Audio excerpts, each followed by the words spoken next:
Hey folks, it's a beautiful spring/summer day here in Southern Illinois, and I was having my devotional time. I pray on the road here. I walked by one of our homeschool projects. This pergola my sons and I built several years ago. And what's interesting is we planted wisteria on either side. Now, as you can see today, this side is in full foliage and really has been for probably a couple of weeks. But its sister on the other side, you're starting to see a few buds now, but it looked like it was dead for much of the springtime. And the thing to understand here is they're both the same plant, planted in the same soil on the very same day. But for some reason, which we're not botanists here, this one's always growing quicker than this one has.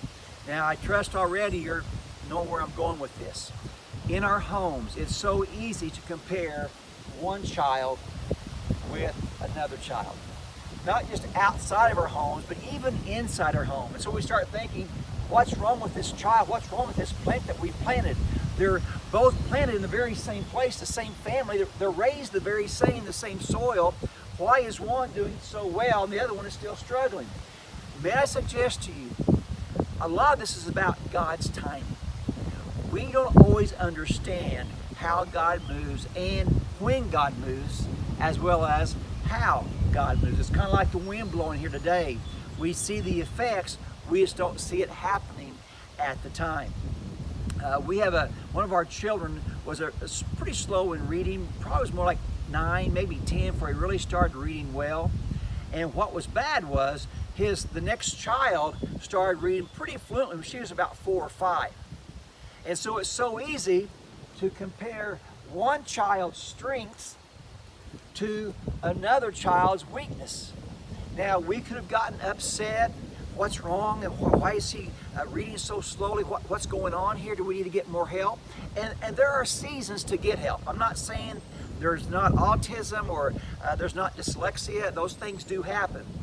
But sometimes it's just a matter of God's timing. You can see on this plant right here, we've got blooms coming up everywhere.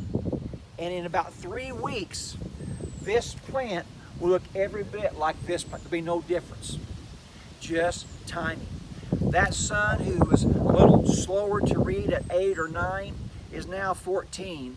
He's an avid reader. I mean, he reads, I think he read almost 100 books like him, some like 600-page books. He loves to read. It was just a matter of timing. So folks, in your homeschooling journey, understand that God truly does have different seasons for different children. And we all, oh yes, that's true. But when it's your kid who you think's behind who or behind what, we get anxious. And that just adds extra stress that is not needed. So today, understand, you can have a child raised in the same house, the same soil, and they move at different periods. Don't be intimidated by that. Embrace it as part of God's purpose and providence for your family. This is Kirk Smith with ICHE's Take 5.